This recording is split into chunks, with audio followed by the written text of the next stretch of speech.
Absolutely, I can do that. Here are 3 questions for you about natural disaster survival.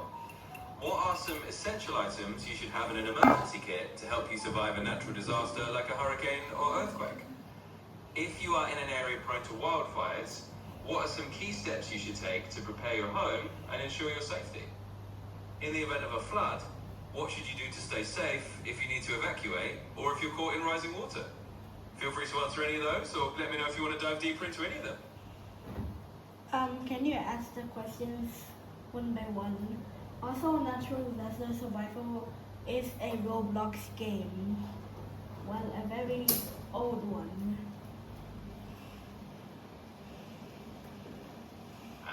Got it. Thanks for the clarification. All right, we'll talk about the Roblox game, Natural Disaster Survival specifically. I'll ask you the first question, and we can go one by one. So here's the first one. In Natural Disaster Survival, what's your go-to strategy when a tsunami is announced? Well, the game says just to go to a high ground.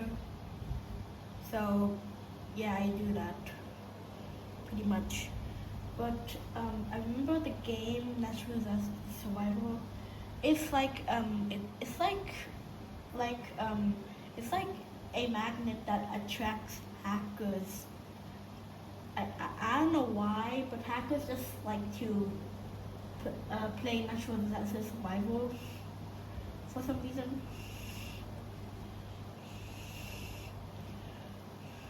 Yeah, that makes sense. Heading to high ground is definitely the smart move in a tsunami scenario in the game.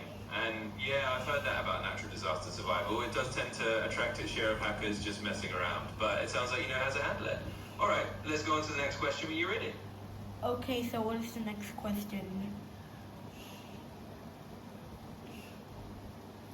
All right, here's the next one for you.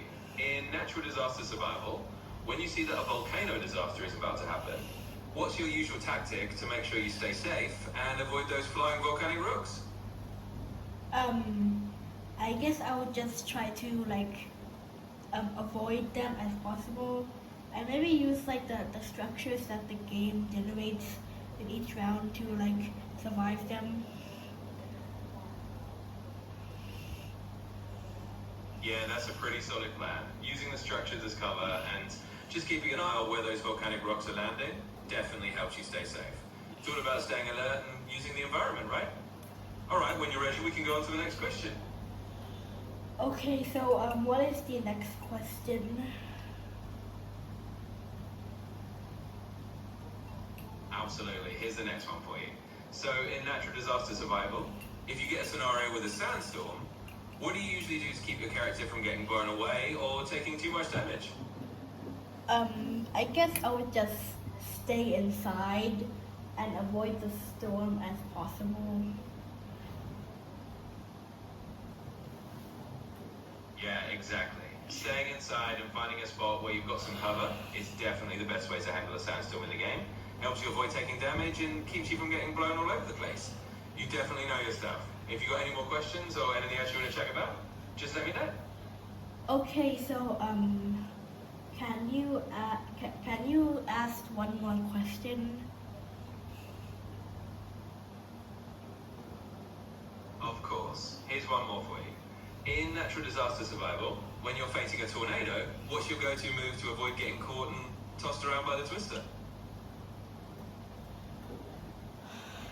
Maybe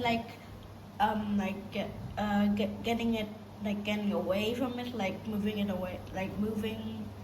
away from the tornado, because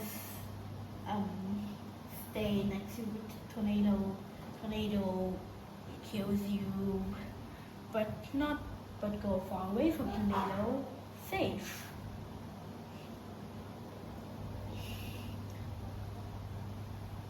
Yeah, that's spot on. Basically, keeping your distance and moving away from the tornado is definitely the safest bet.